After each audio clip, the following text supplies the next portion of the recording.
సువాసిన్ పవిత్రాత్మ స్వరూపులకు ప్రియాత్మ బంధువులారా, శ్రీ లలిత సహస్రనామ స్తోత్రం. సువాసిన్యర్చన ప్రీత శోభనా శుద్ధ మానస బిందు తర్పణ సంతుష్ట పూర్వజా త్రిపురాంబికా శోభనా శుద్ధ మానస బిందు తర్పణ సంతుష్ట పూర్వజా త్రిపురాంబికా. ఇప్పుడు చెప్తూ ఉన్నారు సువాసిని అర్చన ప్రేత. సువాసిని అంటే ఏమిటి ఇప్పుడు అర్థం? ఏమంటా సువాసిని పూజ అందరూ చేసుకుంటూనే ఏమంటుంటా అమ్మవారిగా సువాసిని పూజ అందరూ అన్నారు. సువాసిని అని సువాసిని అంటే అర్థం ఇక్కడ సువాసిని వాసన వాస వసతీతి వాస. అర్థమైందా? వసతీతి వాస. వసతి అంటే ఇది ఉంటున్నది అన్నమాట. ఉంటున్నది అని అర్థం. వసతి అంటే ఉంటున్నది. వస నివాసే ధాతు కాబట్టి వసతి అంటే ఉంటున్నది. మరి ఏమిటి ఉండడము అంటే సర్వకాలము జీవత్పతిక. అర్థమైందా? అంతే కదా. అది ఎక్కడి నుంచి వచ్చింది? వసధాతు. వస నివాసే వసతీతి వాసుదేవ. వసతీతి వాసుదేవ. అందరిలో ఉన్నటువంటి వాడెవడో అతని పేరే వాసుదేవుడు. అతడు వసతి ఇది వాసుదేవ అది పేరనమాట. అలాగని ఇక్కడ సువాసిని అంటే పతిక. సువాసిని జన భిన్న వా రెండు అర్థాల్లో ఇచ్చున్నారు. ఇక్కడ జీవత్పతిక జీవత్ అనమాట. జీవత్తు అనేది ఏమిటి అంటే కంటిన్యూషన్. అంటే ఎల్లకాలము పతి ఉన్నటువంటి వారు ఏమంటారు? సువాసిని. అది ఇంకేమి పేరు అక్కడ. అర్థమైందా? మరి అమ్మవారి పతి ఎవరు ఇక్కడ? గతి భర్త ప్రభు సాక్షి. తానే పతి తానే సాక్షి. అర్థమైందా? ఎల్లప్పుడు సరే శివుడు భార్య అమ్మవారు తీసుకుంటూ అప్పుడు పతి ఏమో ఎల్లప్పుడు శివుడు. ఆ శివుడైన ఎల్లప్పుడు ఎక్కడ ఉంటాడు? ప్రళయం వచ్చి కలిసిపోతాడు. అర్థమైంది అందరికి? ఆ శివుడైన ఎంతవరకు ఉంటాడు? ప్రళయం వస్తే కలిసిపోతాడు లేదా? అప్పుడు మరి అందుకని ఏమిటి అంటే ఆవిడ అందుకనే మనకి కార్యం వేరు కారణం వేరు. కారణం కార్యం వేరు. మట్టి కారణం అయితే ఘటం కార్యం. బంగారం కారణమైతే పుల్లలు కార్యం. తండ్రి కారణమైతే పుత్రుడు కార్యం. ఇంట్లో ఏం కార్యం జరుగుతుందంటారు? పుట్టడం కార్యం, చావడం కార్యం. ఏమంటారు? రెండు కరోతి ఇది కార్యం. చేసిన దాన్ని కార్యం అంటారు. అదే తగిలించుకుంటాం. మొట్టమొదట ఏమైతే అంటే పెళ్లి కార్యం. అర్థమైందా? ఏం కార్యం అంటే నిశ్చితాంబూల కార్యం. అదేదో ఒక కార్యం. ఇవన్నీ కార్యాలు. కార్యం అనేది అనుష్ఠితంగా ఉంటాయి. అందుకని ఏమిటి అంటే ఇక్కడ కారణము కార్యము అమ్మవారి. కాబట్టి ఎల్లప్పుడూ కూడా సుమంగళి ఎట్లాగో సువాసిని ఆ విధంగా. అందుచేత ఇంకా ఎలాంటిది అయింది అమ్మవారు? లోకములో ఎవరైతే స్త్రీలు అందరు ఉన్నారో ఆ స్త్రీతో అభిన్నమైనది అమ్మవారు. అర్థమైందా? అక్కడేమిటి? భిన్నం కాదు. భిన్నం అంటే వ్యవధానం. అభిన్నం అంటే ఏకత్వం. అభిన్నం అంటే ఏకత్వం. ఇక్కడ స్త్రీలు వాళ్ళు పలానే వాళ్ళ నిర్ణయం కాదు ఇక్కడ. అర్థమైందా? లోకంలో ఉన్న స్త్రీలు అందరితో కూడా అభిన్నమైనటువంటిది. అంటే అంత ఒక అర్థం సువాసిని అనే దానికంటే అందరి హృదయంలో కూడా ఎల్లప్పుడూ విరాజమానమైన దివ్యశక్తి ఏది ఉందో ఆ శక్తిని ఏమంటారు? సువాసిని. సు అంటే సుష్టం, వసతీతి వాసిని. ఎల్లప్పుడూ నివసించే. అర్థమైందా? సు అంటే సుష్టం. సుష్టం అంటే ఏమిటి? చక్కగా సంతోషదాయంగా. వసతి అంటే ఈ సృష్టి లీనమైపోయినా సృష్టికర్త లేనమైపోయినా, స్థితి లేనమైపోయినా, స్థితికర్త లేనమైపోయినా, లయమైపోయినా, లయకర్త లేనమైపోయినా తాను మాత్రం ఎప్పుడూ ఉంటుంది. చక్కగా వసతి అంటే ఏమిటి? కలిగి ఉంటుంది. అది అన్న సువాసిని.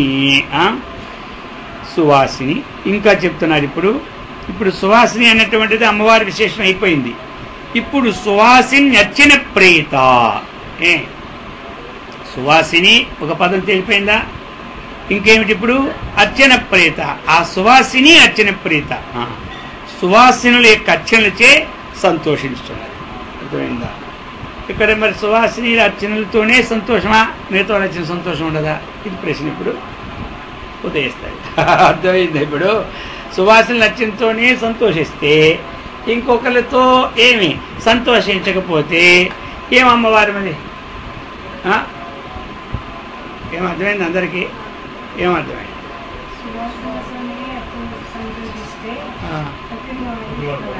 సంతోషించకపోతే ఇప్పుడు మరి ఎట్లా మరి? సమశత్రౌ చ మిత్రే చ తదా మానాపమానయో శీతోష్ణ సుఖ దుఃఖేషు సమసంగ వివర్జిత. వాడు సమభావన ఎక్కడికి పోయి ఎగిరిపోద్ది మళ్ళీ గాలిలో పోతే సంభావన, ఇంత సంభావన ఎట్లాగా? అది కానీ ఏమిటంటే సువాసిని అర్చన ప్రీత. ఎలా అయితే మనము కూడా సువాసనలే అవ్వాలి. మనం కూడా ఎప్పుడు మనం సువాసనలు అవుతాం. నేను ఎప్పుడు ఉన్నటువంటి వ్యక్తినే కానీ ఒకప్పుడు ఉండి ఒకప్పుడు నేను లేని వాడిని కానీ భావన ఎవరికి ఉందో వాళ్ళందరూ ఎవరు? అర్థమైందా? అర్థమైంది? ఇప్పుడు నేను ఎల్లప్పుడూ ఎప్పుడు ఉండేవాడిని. ఈ జ్ఞానం ఎవరైతే ఉన్నదో వాళ్ళందరూ ఎవరు? సువాసనలే. జ్ఞానం లేకపోయినా ఎప్పుడు ఉన్నవాళ్ళే. మనం గుర్తు చేసుకోవడం ఒకటే. ఏమంటా? ఈ జ్ఞానం లేకపోయినా అజ్ఞానంలో ఉన్నా మనం ఉన్న వాళ్ళమే ఎప్పుడు. అజ్ఞానం ఉందని లేని వాళ్ళం అవ్వం, జ్ఞానం ఉందని మూడు పెరిగిన వాళ్ళం మనం కాదు. అర్థమైందా? అందుకని సువాసిని అన్నటువంటిది సర్వకాల సర్వస్త్రీ ఉన్నవాడిని, నేను ఉన్నదానిని, ఆ స్త్రీలైతే అలాగనుకోని పురుషుడైతే ఉన్నవాడిని అన్నటువంటి భావన విశేషం పోతుంది. ఇక సామాన్యంగా సువాసిని అంటే పుణ్యస్త్రీలని అంటూ ఉంటారు. అంతే కదా? ఇంక మరి లోకంలో ఉండేది ఏమి చెప్పండి? సువాసిని పూజ ఏమంటారు? అంటారు. ఇది ఒక అర్థం. కానీ అసలు అర్థం ఇవన్నీ అన్నమాట. అందుకు సువాసిని ఈ రెండుని. అది అటువంటి సువాసిని ఎల్లప్పుడూ భర్త గలది, జీవభర్తుకు అనేది సువాసిని అర్థం. లోకములోని ఈ విధంగా సువాసిని అర్చన ప్రీత అంటే ఏమిటి? మనకి ఇప్పుడు అటువంటి సువాసనల యొక్క అర్చనలచే మహా సంతోషదాయం. ఎవరికి? అజ్ఞాని పూజకి సంతోషమే, జ్ఞాని పూజకి సంతోషం. సంతోషించింది లేదు. జ్ఞానీతు ఆత్మైవ మే మతం. అర్థమైందా? జ్ఞానీతు ఆత్మైవ మే మతం అన్నాడు. అక్కడ డిఫరెన్స్ అంతే. అర్థో జిజ్ఞాసులు అర్థార్థి నలుగురు పూజ చేస్తూనే ఉంటారు. ఎవరికి? అమ్మవారికి. అతడు కూడా పూజ ఆపదలో ఉన్నప్పుడు వెంకటరామన్ ఆయన పూజ చేస్తూనే ఉంటాడు. వీళ్ళు కొబ్బరికాయలు కొడుతూనే ఉంటుంటాడు. ఆయన కూడా మనకన్నా ఎక్కువ కొడతాడు. మనం కొబ్బరికాయ జాలి అనుకుంటాం. ఆయన 1000 కొబ్బరికాయలు కొడుతూనే ఉంటుంటాడు. జ్ఞాని కొబ్బరికాయ కొట్టడు. కొట్టకపోయినా సరే జ్ఞానితో ఆత్మమే మతం అన్న. ఇక్కడ చూసినారా? దేవుడికి అంత పక్షపాతం అని మనం అనుకుంటాం. కొబ్బరికాయలు కొట్టేవాడి కన్నా ఏ కొబ్బరికాయ కొట్టాడు ఏమంటారు? ఏ కొబ్బరికాయ కొట్టాడు ఆయనంటే అసలు ఇష్టం అట. ఇది రేపటి నాకెందుకు కొబ్బరికాయ పెట్టే పని? ఏమో కొబ్బరికాయ కొట్టని పాడు కానీ కొబ్బరికాయ తెచ్చి ఇన్ని కాయలు కొడితే నా మీద ప్రేమ లేదు. ఆయనంటే అంత ప్రేమ. ఏ దేవుడు ఏ దెయ్యం లే మళ్ళీ మొదలెడతాం. మన అర్థమైందా? జ్ఞానితో ఆత్మీయమే మతం. అది ఈ కొబ్బరికాయలు కొట్టడం వల్ల జ్ఞానం కోసమే. అర్థమైంది కదా? ఈ పూజలు చేయించుకోవడం వల్ల జ్ఞానం కోసమే, ఈ అన్నదాలు చేయించుకోవడం వల్ల జ్ఞానం కోసమే. లోకంలో ఈ ఉపకారం పనులు చేస్తూ ఉన్నాము. ఏ జపము, ఏ ధ్యానము, ఏ పూజ, ఏ హోమము, ఏ అనుష్ఠానము, ఏ దానము, ఇవన్నీ దేనికోసం అంటే జ్ఞానం సంపాదించుకోవడానికి. అర్థమైందా? జ్ఞానము సంపాదించు. అందుకని ఈ జ్ఞానాన్ని మనం సంపాదించుకోవడం అనేది చాలా కష్టం కాబట్టి కాదు. కాబట్టి పరంపరా సంబంధం చేత దాన్ని ప్రాప్తించడానికి ఇవన్నీ మనకి ఉంటాయి. అందుకని సువాసిని అర్చన ప్రీత అర్చన ప్రీత ఇక చెప్తూ ఉన్నారు. ఇక్కడ 2 విధాలుగా చదువుతుంటాం మనం. సువాచన అర్చన ప్రీత అక్కడ ఏముంది? శోభన శుద్ధ మానస అంట. ఇక్కడ శోభన ఆ దీర్ఘానికి ఏమిటంటే ఆ శోభన. సువాసిని అర్చన ప్రీత సవన దీర్ఘం వచ్చి ఆ శోభన విడదీస్తే మనం విడదీసి చెప్పుకోవాలంటే ఏమిటి? ఆ శోభన. అదే ఆ శోభన అంటే ఏమిటి? ఆ అనేది ఏంటి? అది వ్యాపకార్థం అన్నమాట. ఆంగ్ అనేది ఉపసర్గ వ్యాపకార్థం వస్తుంది అన్నమాట. అక్కడి నుంచి అని అర్థం. ఆసమంతాత్ ఆసమంతాత్ ఆంగ్ ప్రత్యయం అంటే ఏమిటి? ఆ సేతు హిమాచల పర్యంతం ఇదంతటా అని అర్థం. ఆ అంటే అంతటా. అర్థమైందా? ఆ అంటే అంతటా, అంతటా వ్యాపించి ఉన్నది. అంటే ఏమిటి? ఇక్కడ ఏం వ్యాపించి అంటే శోభన.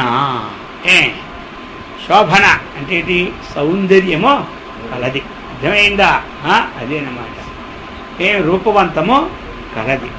కాబట్టి అంతటా సౌందర్యం కలది. అంతటా అంటే ఏమిటి? ఇక్కడ మనకి సగుణం తీసుకుంటే అర్థమైంది కదా. ఆ సగుణములో విష్టి తీసుకుంటే ఏ అవతారం అయితే అమ్మవారు ఇస్తున్నారో ఆ విష్టి ఏమి ఆ యొక్క కాది గోకుల నుంచి తన శరీరం శిరస్సు అంతవరకు కూడా ఏవి ఆ సౌందర్యంతో వ్యాపించి ఉండదని అర్థం. అర్థమైందా? అంటే ఆ సగుణమే వెష్టిపోయి సమిష్టిని తీసుకుంటే ఈ ప్రపంచంలో ఉన్నటువంటి సమస్తమైనటువంటి జీవులు కూడా ఏమి అటువంటి ఆ సౌందర్యవంతంతో ప్రకాశింప చేస్తుందని సౌందర్యం అంటే ఎక్కడొచ్చింది? ఇది సౌందర్యం ఎవరు చెప్పారు? ఒకరికొక సౌందర్యం అయితే ఇంకొకటి అది సౌందర్యం కాదు. ఇప్పుడు సౌందర్యం ఎక్కడ? ఇప్పుడు 10 మందికి సౌందర్యం ఒక వ్యక్తి ఒక సౌందర్యం అని చెప్పినారు. ఇంకోటి వచ్చి ఏమి సౌందర్యం తాను వలిస్తే రంభ అని అంటారని సామెత అన్నమాట. అర్థమైందా? కాబట్టి సౌందర్యం అంటే ఎక్కడ ఉంది? ఇక్కడ మన చూపు మన యొక్క గుణాన్ని బట్టి ఆ సౌందర్యం ఉంటుంది. అర్థమైంది కదా. మనలో ఉన్న రజోగుణం ఆధిక్యత ఉందనుకోండి, అప్పుడు ఇంకొకరికి అది సౌందర్యమే ఉండదు, కానీ వీరికి మాత్రం సౌందర్యం ఉంటుంది. ఒక వస్తువు చూశాడు, ఆ రజోగుణ ఆధిక్యత ఆ వస్తువును కొనాలనుకున్నాడు, అప్పుడు దానిలో ఉన్నటువంటి విశేషాలన్నీ అబ్బా ఏమి సౌందర్యం వర్తిస్తారు. ఇంకొకటి వచ్చినాడు, అది ఏమి సౌందర్యం ఏమైనా ఉందా? అదే పార్టీకి ఆ పార్టీ తెస్తుంది ఏమని చెప్పు అంటే వీడు విచారణశీలుడికి సౌందర్యమే లేదు, విచారణ ఉన్న వాడికి సౌందర్యమే. అర్థమైందా? రంభ వెళ్ళింది ఎక్కడికి? శుకుడి దగ్గరికి. ఏ సుఖ వయస్సును వ్యర్థం చేసుకుంటున్నా, ఇవి ఏమిటి నిర్మించినటువంటివి? నా దేవలోకంలో ఉన్నటువంటివి అమృత దారులతో తయారైంది. ఈ శరీరము మానవ శరీరము కానే కాదు. ఏటప్పుడు అనుకున్నారు విచారం లేదు. ఏమకేమిటి విచారం? ఏ శరీరం అయితే ఏముంది చెప్పండి? శరీరం అన్నటువంటిది అది ఎప్పుడూ కూడా మూత్రపురీషాదులతో నిండిపోయినటువంటిది, పంచభూతాత్మకమైనటువంటిది. ఏ పార్ట్ కార్తిస్తే ఏముంది చెప్పండి? అర్థమైందా? ఒక ప్రేమికుడు ఒకరిని ప్రేమిస్తూ ఉన్నాడు బాగా. సరే, ఇక ఆ అమ్మాయి ఏం చేసింది తెలుసా? కొంచెం జ్ఞానవంతురా. అందుకని తాను ఇలా కాదని చెప్పి ఒక వారం దినాల వరకు రోజు ఈయనేమో చేయించుకొని విరోచనం పుచ్చుకుంటూ ఆ మనిషి ఎలా అయిపోయింది. ఆయన ఊరికి వెళ్ళాడు పాపం. ఒక 10 రోజులకు వచ్చాడు. రోజు ఇంటే ఇవి చేసి ప్రతిరోజు కడుపులో ఉండి తీసిన మన వల్ల తీసావు కదా వండలు పెట్టింది. 10 రోజులు వారం 4 రోజులు పోయాక ఆయన వచ్చాడు. వచ్చి యథావిధి చూస్తే ఆ మనిషి అవునా కాదా ఇప్పుడు తెలియదు. ఎవరు ఏమిటి ఇదంతా ఏమిటి, ఎక్కడికి పోయింది నీ సౌందర్యం ఏమిటి అడుగుతున్నాడు. ఆ కొండ మూతెత్తి చూడమంట. ఇదేమిటి, అదే. అర్థమైందా? ఈ లోపల ఏముంది తెలుసా, అదే. కాబట్టి అప్పటికి వైరాగ్యం అర్థమైందా? బిల్వమంగళుడు చెప్పా, వైరాగ్యం అంటే ఒక్కసారి ఏమి వాళ్ళే ఇస్తారు. అర్థమైంది కదా? ఒకరికి ఒక అవైరాగ్యం ఉన్నా ఇంకొకరి వైరాగ్యాన్ని ఇస్తారు. బిల్వమంగళుడు వెళ్ళాడా కదా, మీ అందరికీ తెలుసు కదా. బిల్వమంగళుడు కదా అందరికీ తెలుసా? అటువంటి ఆ నది అవతల ఉంది బిల్వమంగళుడు ప్రేమికురాలు. అర్థమైందా? అప్పుడు ఏం చేసినాడు మరి పాపం, ఆ రాత్రి తుఫాను వర్షం, ఆ వర్షంలో వెళ్ళాడు. వెళ్ళేసరికి ఎవడు పడవ ఈయనన్నాడు, పడవలే కొట్టుకుపోతుంది, ఏ పడవ వేస్తూ ఉన్నాడు. అయినా సరే తన యొక్క ప్రేమ ఉంది కదా, అందుకని ఆహా చూశాడు ఎంత ముద్దులా వస్తుంటే, ఆ భగవంతుడు ఎంత దయామయుడు, నా ప్రేమకు తోడ్పడి ఆ మొద్దు మీద కూర్చున్నాడు. ఎవరు అది మొద్దు దాటాడు. మొద్దు అంటే చచ్చిన శవము. వాడికి ఆ రాత్రిలో తన ప్రేమతత్వం కనబడినందువల్ల ఏమీ కనబడలే, మొద్దు లేదు గిద్దు లేదు. అర్థమైందా? ఆ మొద్దు మీద కూర్చున్నాడు. ఇది దాటిపోయిన తర్వాత తలుపు, అర్ధరాత్రికి ఎవరుంటారు తలుపేసుకోరా. సరే తలుపేసుకుంటేసరికి ఆ అమ్మగారు లోపల ఉన్నారు. పాపం వెళ్ళాలి, ఇతను ఎక్కడ వెళ్ళాలంటే అక్కడ తాడు కనబడి, ఆహా ఎంత భగవంతుడు దయామయుడు, ఈ తాడెక్కి నన్ను తీసుకెళ్ళిపోవడం చేశాడు అనుకున్నాడు. వెంటనే ఆ తాడు పట్టుకు అది దాటిపోయాడు. కానీ అది దశ బాగుంది, అది త్రాచుపాం. అర్థమైందా? అది త్రాచుపాం. అది అప్పుడు మళ్ళీ వెళ్ళిపోయినాడు. వెళ్ళిలో ఎంత కష్టపడి వెళ్ళి కూర్చున్నాడు ఆ దేశీ దగ్గర. అప్పుడు ఆవిడ ఆహా ఎందుకండి ఏమున్నదని, రక్తము మాంసము మలము మధ్య మూలుగు ఈ శరీరం ఉంది కదా ఈ అభిమానం. ఆహా నా ఎందున్న అభిమానాన్ని ఒక్క 15 వాట ఆ సుందర స్వరూపమైనటువంటి ఆ భగవంతుని పెట్టుకుంటే మీ జన్మ ధన్యం అయిపోను కదా మాట అనేసరికల్లా ఇంత శ్రమపడి వెళ్ళాడా? ఏమైనా విలువ ఉందా? అంటే ఏం చేసింది ఆవిడ? బోధ చేసింది. ఆవిడ ప్రేమించిన మనిషే, కానీ ఈ శ్రమగా చూసి ఆవిడికి వెంటనే ఈ టర్న్ పాయింట్ తిరిగింది. వెంటనే అన్నాడు ఇంకప్పుడంతే బస్ తిరిగిపోయాడు. చెప్పింది పలాని దగ్గర ఆ యొక్క జగన్మోహన్ రూపుని శ్రీకృష్ణ పరమాత్మ లోకంలో అంతకంటే అందగాని ఇంకొకటి లేడు, కాబట్టి అటువంటి వాడిని చక్కగా వెళ్ళి ప్రేమించు, నీకు అన్ని సరికల్లా వెంటనేనండి తిరిగిపోయాడు. అంతే తిరిగిపోయాడు. పోయి ఇక అక్కడ తన్మయతో చెందిపోయాడు, లీనమైపోయాడు భగవంతుల్లో, జ్ఞానాన్ని పొందిపోయాడు, మోక్షాన్ని పొందిపోయాడు. అప్పుడు అనుకున్నాడా ఇప్పుడు ఎవరు నాకు గురువు, నేను ఎవరిని ప్రేమించినాను వాళ్ళే నాకు గురువు అయినాడు. కాబట్టి అది అన్నమాట. అలా కొంతకాలం పోయిన తర్వాత ఆవిడ పాదాలని నమస్కారం చేసి నన్ను జ్ఞానోదయం కలిగించామన్నారు. కాబట్టి ఈ ప్రకారంగా లోకంలో ఒక్కొక్కటి వస్తూ ఉంటుంటుంది. ఎందుకు వచ్చింది ఇప్పుడు మనకి ముక్కలు? ఆ శోభన అక్కడ పోయిందనమాట. అంతా సౌందర్యం తీసుకుని వైరాగ్యం పడేశారంటారు మీరు. అది ఏమి సౌందర్యమో, ఏది శరీరం ఒక రోజు ఉంటుంది, ఒక రోజు పోతుంది, కానీ లోపల ఉన్నది సుందరమూర్తి అనమాట. అదేనమాట. అందుకని ఇది అంతటా సౌందర్యం కలది, అంతటా ప్రకాశమానం. శుద్ధ మానస, ఇంకా ఎలాంటిది? శుద్ధ మానస. ఇది కావాలి అందరికీ. దీనికనే ఒకరికి 1000 ఏళ్ళు పడుతుంది, ఒకరికి కల్పమే అయిపోద్ది శుద్ధ మనస. ఇంకొకరికి ఏమిటి కొన్ని మనమంత్రాలు అయిపోతాయి. ఈ శుద్ధ మనసు కోసం ఈ పాటలన్నీ మనకి పోయిందా? మరి శుద్ధ మనస్సు కావాలి అంటే ఆ మనస్సునందు ఉన్నటువంటి ఏమున్నాయో వాటిని తీసుకోవాలి. మనస్సు ఎలాంటిది? కామ సంకల్పో విచికిత్స శ్రద్ధ అశ్రద్ధ క్రీకి బ్రీకి దీహి ఇట్యేత సర్వం మనయేవ. మనస్సులో ఏముంటుంది? కామము, కోరిక. చూసిందల్లా కోరిక కావాలి, అంతే. అర్థమైంది కదా? అది ఇది ఉంటుంది. అది ఇది ఉన్నప్పుడే శుద్ధ మనసు అవుతుందా? ఈ కోరిక ఎంతవరకు ఉండాలి మనకి, ఎంతవరకు అక్కర్లేదు. కోరుతాడు అజ్ఞానవశాత్తు, ప్రతివాడికి కోరికలు పుడతాయి. కానీ శాస్త్ర ప్రకారంగా పెద్దవాళ్ళ ప్రకారంగా తెలుసుకొని ఆ కోరికని మనం మార్చుకోవాలి, అంతే కదా. కోరిక లేని వాడికి భోగికి ఉంటుంది, యోగికి ఉంటుంది. ఎవరికి ఉండదు? మానవ మాత్రుడు. ఈ పంచభూతాలతో పుట్టిన ప్రతి వాడికి కూడా సత్వరజస్తమో గుణాల యొక్క ప్రభావం వల్ల వస్తూ ఉంటాయి. అది జ్ఞానం దేనికోసం?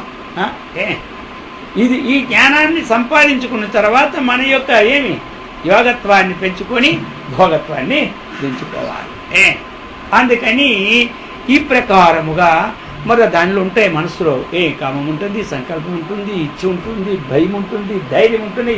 ఈ మనసుకి గుణాలన్నీ ఉంటాయా లేవా? ఇప్పుడు మనకి ఈ మనస్సు ఎట్లా ప్రకాశిస్తుంది? ఇది ఆ చైతన్యం యొక్క ప్రతిబింబము ఈ అంతఃకరణం పడినప్పుడు దీనికి కదలిక వచ్చింది. కదలిక ఎక్కడొచ్చిందో అక్కడే ఉన్నాయి, ఇవన్నీ అక్కడే ఉన్నాయి. ఇప్పుడు ఇవేమవుతున్నాయి? ఆ చైతన్య శక్తి పడినప్పుడు ఈ కదలని జడ వస్తున్నప్పుడు ఏమిటి? కదలిక పుట్టింది. వీటికి అవి కదిలి మనకు ఒకటి ఇస్తూ ఉంటుంటారు. ఇప్పుడు మనం ఎవరము కదిలిన వాళ్ళమా కదలిన వాళ్ళమా తెలుసుకోవాలి. మనం ఎవరము కదిలిన వాళ్ళమా కదలిన వాళ్ళమా? కదలిన వాళ్ళం మనము, కానీ కదిలిన వాళ్ళతో కూడి కదులుతూ ఉన్నాం అన్నమాట. మనం ఆ కదిలినవన్నీ అశాశ్వతం, అర్థమైంది కదా? అక్కడ ఉన్నాయి ఇవన్నీ కదలవు. ఈ శక్తి పడినప్పుడే కదులుతాయి. కానీ కదిలి ఇప్పుడు ఏం చేస్తున్నాయి? కదిలినవే నేను అనుకుంటున్నాము, కదలనది నాది కాదనుకుంటున్నాను. దేని ద్వారా కదులుతుందో అదే మనం. ఇప్పుడు మనమే కదిపించాం దేన్ని? అందులో గుణాలు. లేకపోతే కదిలే శక్తి వాటికి లేదు. అయితే ఈ గుణాలు దేనికి ఎంతవరకు వాడుకోవాలి? నిత్య వ్యవహారానికి వాడుకోవాలి. కట్టె ఉంది, ఎంతవరకు వాడుకోవాలి? కట్టె అనేది ఎంతవరకు వాడుకోవాలి? అది కత్తి ఉంది కదా అని చేతులు కోసుకుంటుంటే ఏమవుతుంది? ఈ కత్తి దిక్కుమాలి కత్తి చేరు కోసుకుంటే దిక్కుమాలి కత్తి అంటుంటే ఎలాగవద్దా? కూరగాయలు కోసుకోవాలని పెట్టారు. అలాగనే ఈ దిక్కుమాలి గుణాలు, ఈ దిక్కుమాలి సంసారం, ఈ దిక్కుమాలి పంచిపోతారు, ఈ దిక్కుమాలి విషయాలని మనం తిరుగుతూనే ఉంటుంటాం. ఇప్పుడు మనకు ఒంటికి కష్టం వచ్చి ఇంటికి కష్టం వచ్చినప్పుడు లేనప్పుడు వాటితో తన్మయత్వం చెందిపోయి ఉబ్బిపోయి గెద్దుతూ అంటుంటాం. అర్థమైందా? అది అన్నమాట. ఇది కత్తి చేతిలో ఒకటి దిక్కుమాలిందా? అగ్ని చేతులు కావాలా? అగ్ని తీశాడు, అలా చూసుకోండి, వీళ్ళ మీద పెట్టుకోండి, దిక్కుమాలిన అగ్ని అంటే దిక్కుమాలిన అగ్ని అది. అర్థమైందా? అగ్ని లేకపోతే కాఫీ చుక్కలు కూడా తాగలేము ఆయన. అర్థమైందా? ఇప్పుడు ఎప్పుడే దిక్కుమాలింది, ఇప్పుడు దిక్కలిగింది. అది అర్థమైంది కదా? అందుకని ఉంటాయి అవన్నీ పెట్టాడు. ఎందుకంటే ప్రకృతి నడవడానికి పెట్టాడు. మరి అసలే ఏమీ లేకపోతే ఎలా నడుస్తుంది? సంకల్పం లేకపోతే నేను ఉద్యోగం చేసుకోవాలి, సంకల్పం లేకపోతే అవుద్దా? అర్థమైంది కదా? నేను వ్యాపారం చేసే సంకల్పం అవుతుంది, సంకల్పం ఉండాలి. లేకపోతే ఎలా మరి? కోరిక నాళ్ళు పెట్టి ఉన్నాం, ఒక ఇల్లు మొక్క లేదు కదా, ఇల్లుని కట్టుకు కోరుకుండా లేదా? చెప్పండి.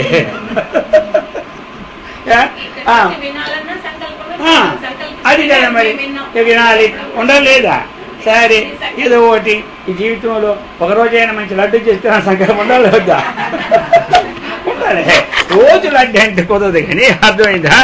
ఇవన్నీ చెప్పడం ఎందుకంటే ఇవన్నీ కోరికలు ఇవన్నీ తప్పు లేవు. అర్థమైంది కదా? కోరిక ఏంటంటే వేదము చెప్పిన దానికని విరుద్ధమైన కోరికని వదులుకోవాలి. ఏమిటంటే ఏకకి ఇది బురద, ఇది పుల్లారెడ్డి స్వీట్ కట్టు అని ఏం తెలియదు దానికి, దాని మీద వాళ్తుంది. అలాగే మనస్సు కూడా వేద నిషిద్ధ విషయాలు ఎందుకు పోతుంటుంది, వేద విహితలు ఎందుకు పోతుంటారు. వేమన్నకి మొదట ఏమైపోయాడు? వేమన్న ఏమైంది తెలుసుకున్న తర్వాత మరి ఊరుకున్నాడా? యోగి అయినాడు. ఏమైనాడు? మనందరికీ పని పెట్టాడా? చదువుకోవాలి. విశ్వదాభిరామ నేను ఎలాగ చచ్చాను, మీరు అలా చావకండి, మీరు భోగులు కావచ్చు, భోగంలో ఏం లేదని మనకి నిరూపించినాడు. అర్థమైందా? ఆయన నిరూపించాడు అనమాట మనకి. ఎవరు? వేమన్న. నేను మళ్ళీ ఒక మాట అన్నా, నేను చెప్పిన దానికి కాదన్నావు, నువ్వు గాలితో సమానం అన్నాడు. ఎందుకంటే నా అనుభవం ఉంది. ఏమని చెప్పినది వేదాంతంరా, కాదన్నవాడు గాడిదిరా అన్నాడు. చెప్పిందా? చూసా. ఎందుకంటే ఎందుకంటే ఇది అనిపించిన తర్వాత దీనిలో ఉన్నటువంటి మాధుర్యము, ఇందులో ఉన్న దుఃఖము అంత తెలుసుకున్నాడు. పాపం చెయ్యి అనే కోపం మీద చెప్పాడు. నేను ఎన్న మాట కాదు, నువ్వు గాడిద అయిపోతావని. అర్థమైందే? నువ్వు గాడితో సమానం. చూసా? ఎందుకంటే అంత ఇదేనా ప్రేమ మన మీద. ఏం ప్రేమ ఇదే అనమాట. అందుకని చెప్తూ ఉన్నాడు ఈ ప్రకారంగా, నాయనా ఈ జగత్తులో ఈ విధంగా శుద్ధ మానస, అది మనస్సును మనం ఏం చేయాలి తెలుసా? శుద్ధం చేసుకోవాలి. ఎవరు చేస్తారు చెప్పండి? బయటని ఏదైనా ఉంటే డాక్టర్ వచ్చి కట్టు కడతాడు, కానీ ఆ మనసును ఆయన కట్టు కడతాడు. అక్కడ కట్ చేయడం కూడా కుదరదు. మనస్సుని దేవుడిని కట్ చేయగలడు, ఏమంటారు లోపల మాంసం ముక్కలన్నీ కట్ చేయగలడు. ఈ బుద్ధిని కట్ చేయడం, మనసుని కట్ చేయడం ఎవడు తరగదు. అలా కట్ చేసుకుంటే ఎప్పుడో మనకు ఉన్న వాసనలన్నీ ఒకసారి కట్ చేసేసుకున్నారు. ₹1,00,000 దాని దండ దేగిపోవడం గొడవలే. అప్పుడు వేదాంతం విని ఎందుకు కొన్నాళ్ళు బాగా ఎలగోలా అనిపించి మనసు తీసి పారేస్వామి ఈరోజు చెప్పి ఆ డాక్టర్ దగ్గరికి వెళ్ళి 5 కోట్లు తీసుకో, నాకేమో 100 కోట్లు పోతే 5 కోట్లు నా మనసు అయిపోయింది కదా, మా ఈ సొంత మనసుకి మోక్షం కదా, రేపటి నేను మోక్షం అయిపోయాయి. ఇలా ఎంతమందో ఏ పాటికి అలాంటిగా అయితే ఒక డాక్టర్ 1000 కోట్లు ఉంది ఇప్పుడు. అదే మన కోట్లని వాళ్ళు. కాబట్టి ఈ దేవుడి కట్ చేయలేడు లోపల. దేవుడు వాడి గురువు కూడా శిష్యుడు కట్ చేయలేడు, చెబుతాడు అంతవరకే. ఏమి ఈ కూడా కట్ చేయలేదు, ఎవరి వాడే కట్ చేసుకోవాలి. ఇన్నాళ్ళు ఉన్నాను, నా మనసు అది కట్టే చేయలేదు స్వామి, ఏది కట్ చేయాలి చెప్తాడు. ఇలా కాదు అలా కాదు, అంతేగాని కట్ చేయమంటే బంగారు గుడ్లు కథలాగా ఉంటుంది. అబ్బా రోజు గుడ్లు పెడుతుంటే ఈ సంపాదే ఒకసారి 1000 గుడ్లు తీసి పంపిస్తాను పాలన అనుకున్నాడు, పోషించినాడు పేక పొడదు కాస్తూడు. అంతే కదా మరి. ఒక ఆయన ఏంటి షడాధారాలు, అక్కడ బ్రహ్మ ఉంటాడు, ఇక్కడ విష్ణు ఉంటాడు, ఇక్కడ ఈశ్వరుడు ఉంటాడు, 1000 చెప్పమన్నారు కాబట్టి ఆ బ్రహ్మలు ఇప్పుడే నేను చూసేస్తా తక్కువ కోసేసుకున్నాడు. ఎందుకంటే ఇక్కడ బ్రహ్మ, ఇక్కడ విష్ణు, ఇక్కడ ఈశ్వరుడు చెప్తుంటారు కదా సార్. ఆ యొక్క షట్చక్రాలు సార్ ఉపన్యాసాలు. అందుకని అనుకోడు ఇంతమంది ఉంటే నేను ఇప్పుడే చూసేస్తానని చెప్పి పొక్తూ పోయి వండిపోయింది ప్రయాణం. అర్థమైందా?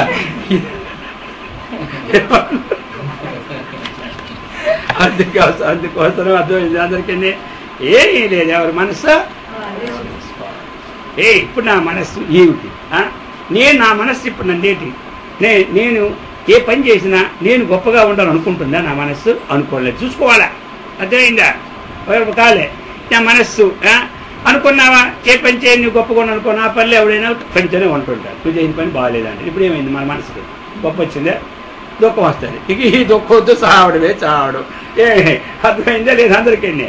అందుకని ఏంటంటే మన మనస్సుని మనం శుద్ధి చేసుకోవాలంటే మనకు ముందు ఓర్పు ఉండాలి.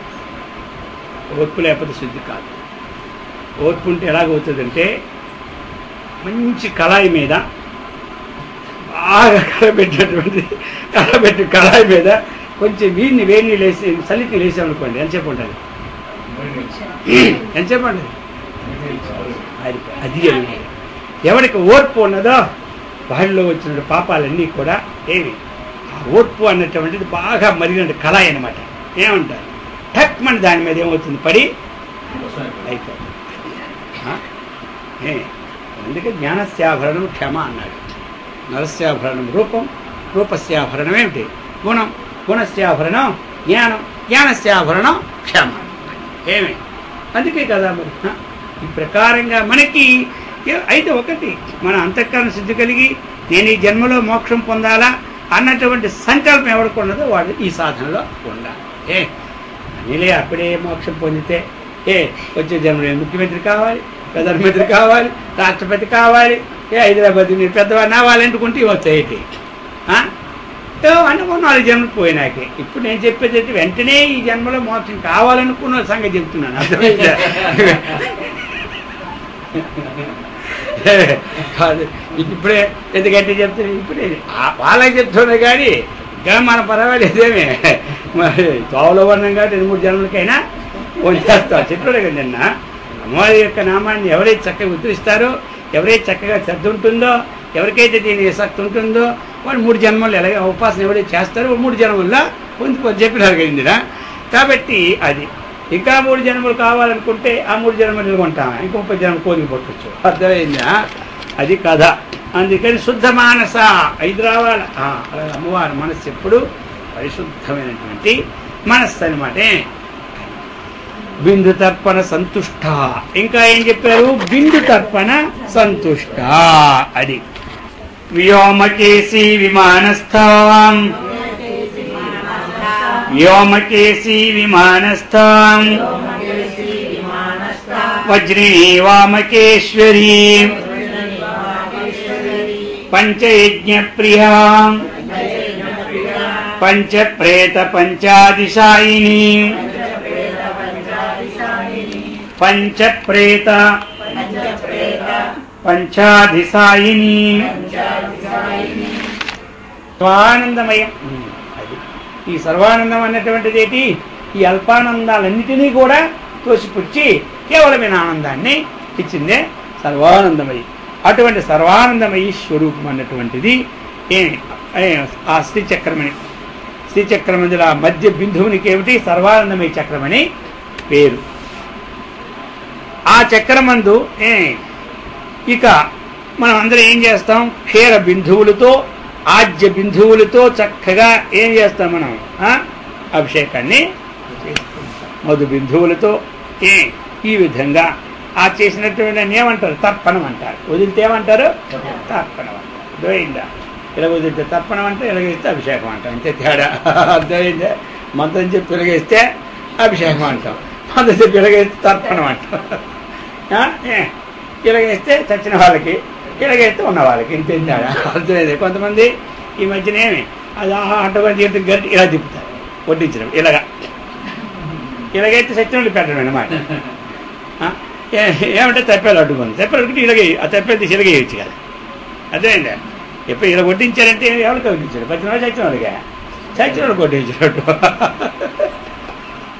అందుకే అంత ఎలా కొట్టించారు చెప్పండి? ఎన్ని పనులున్నా ఇంట్లో కానీ ఇదిలో కానీ ఎలా కొట్టించాలా? ఇలా కొట్టించాలి.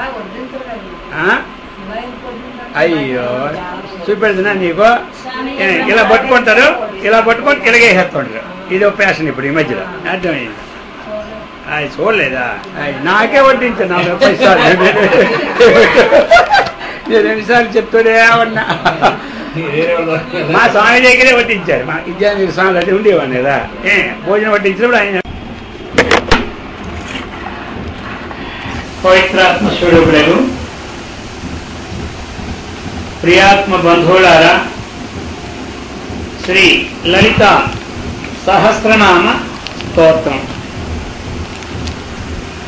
యోని ముద్రా త్రిఖండేసి త్రిగుణాంబా త్రికోణగా అనఘాద్భుత చారిత్ర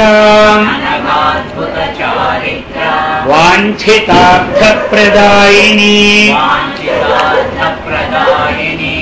యోని ముద్రా త్రిఖండేసి త్రిగుణాంబా త్రికోణగా అనఘాద్భుత చారిత్ర వాంఛితార్థ ప్రథా ప్రదాయిని యోని ముద్ర. అర్థమైందా? యోని ముద్ర అన్నారు ఇక్కడ.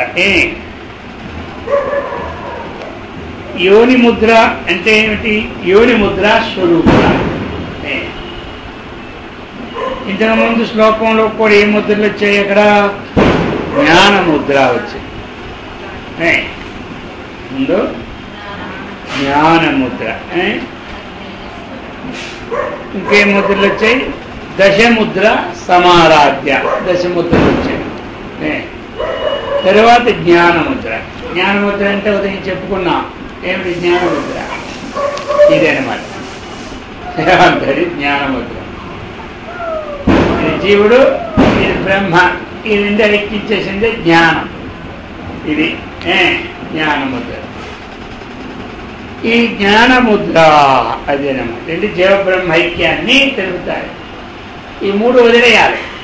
ఈ 3 పట్టుకుంటే మోక్షం లేదనమాట. అర్థమైందా?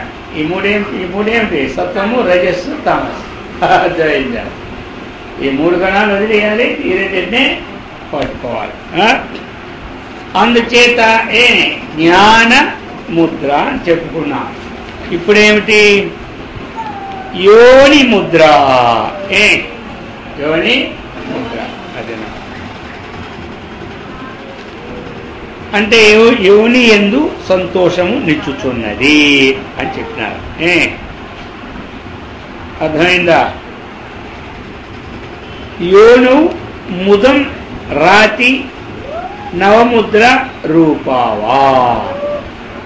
యోనౌ ముదం రాతి. రాతి కలుగు చేస్తున్నది, సంతోష ఐశ్వర్యాన్ని మొదలు. ఏంటి ఇక్కడ యోని ముద్ర అంటే ఏంటి? మనకిప్పుడు కారణ బ్రహ్మస్వరూపం అన్నమాట. యోని అంటే ఏమిటి? కారణం. యోని అంటే కారణం అన్నమాట. శంకరాచార్యుని వ్యాసుల వారు కూడా బ్రహ్మసూత్రాలు రాస్తారు. శాస్త్రయోనిత్వాతో తథాతో బ్రహ్మ జిజ్ఞాస. అది సూత్రం.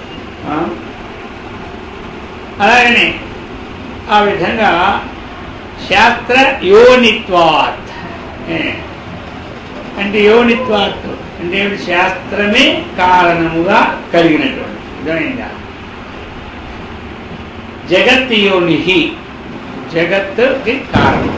జగత అంటే జగత్తునకు కారణం. అలాగనే శాస్త్ర యోనిత్వా. కాబట్టి జగత్కారణ స్వరూపమైనటువంటి అమ్మవారి యందు భావన చేసి ఉంచడమే మనం తీసుకోవాలి యోని ముద్ర అని. అర్థమైంది? యోగాసనాలు యోని ముద్రలో ఉన్నాయి. అలాగనే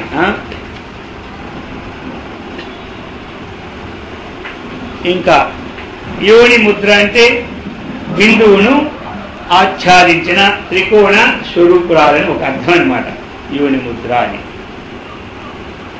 ఏమిటి? బిందువును ఆచ్ఛాదించిన త్రికోణ స్వరూపురాలు. ఆ బిందువు ఎందు నివసించినట్టే ఆ త్రికోణమైన స్వరూపంలో పైన త్రికోణం ఉంటుంది కదా, ఆ త్రికోణ స్వరూపం అని ఒక అర్థం యోని ముద్రకి.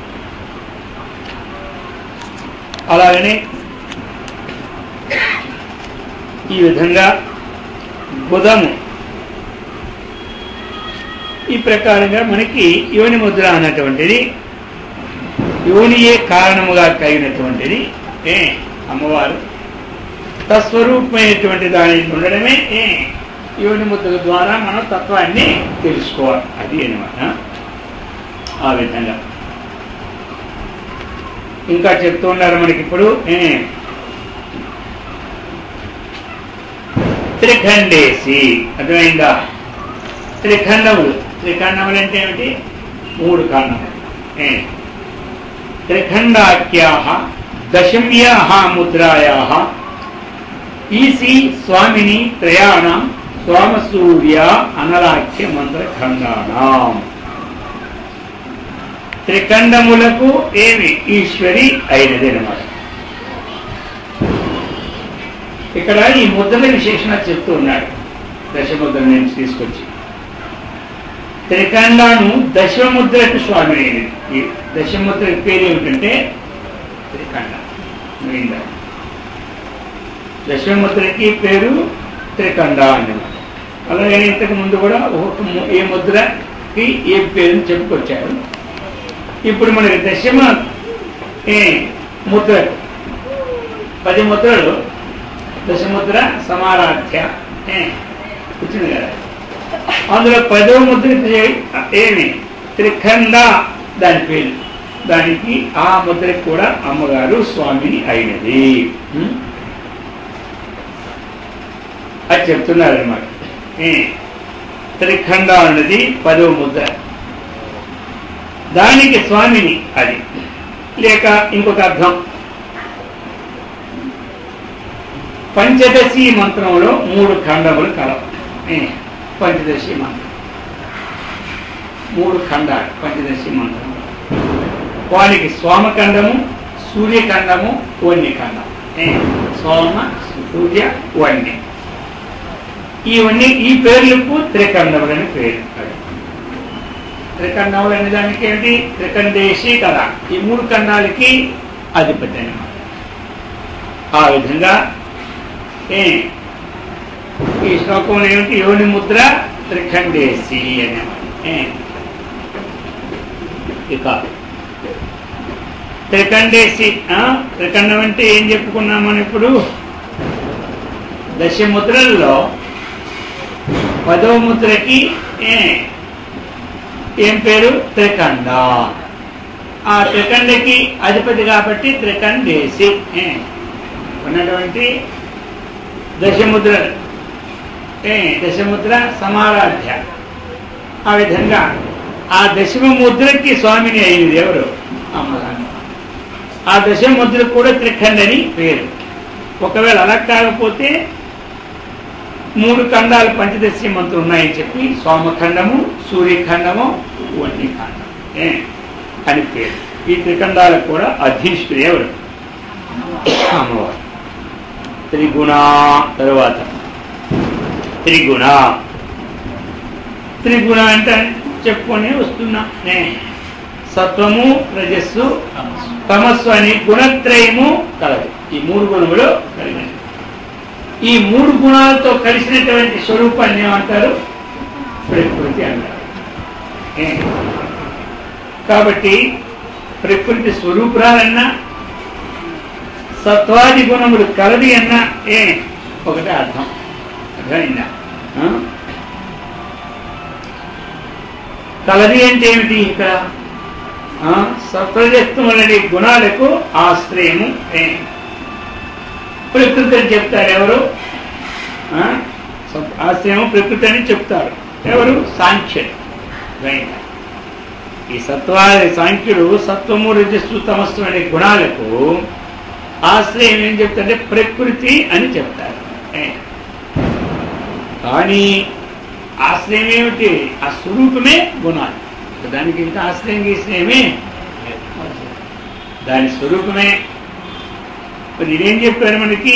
వీళ్ళు సాంఖ్యులు చెప్తారేంటి? సత్వమూరే తమస్సులు అనే గుణాలకు ఈ ప్రకృతి ఆశ్రయం అంటారు. కదా ఈ వ్యక్తికి ఇతర ఆశ్రయం అంటే అప్పుడు వ్యక్తి వేరు, ఇతరు వేరే. మనం కూర్చోడానికి భూమి ఆశ్రయం. భూమి వేరు, మనం త్రాగేదానికి ఈ గ్లాసే నాకు ఆశ్రయం అంటే అప్పుడు ఆ గ్లాస్ వేరు. అర్థమైందా? ఆశ్రయం ఎక్కడైనా ఆశ్రయం అంటే ఏమిటి? దేనికి ఆశ్రయము దానికి అది ఆధారం. దేనికి అది ఆశ్రయం, దేనికి ఆశ్రయం ఏందో ఆశ్రయం ఇచ్చుకోవటం ఆధారం. కాబట్టి అయితే ఇక్కడ ఏమిటి? వేరు కాదు, ప్రకృతే 3 గుణములతో కూడినటువంటిది. ఇది దానికి ప్రకృతికి 3 గుణాలు ప్రకృతి ఆశ్రయం.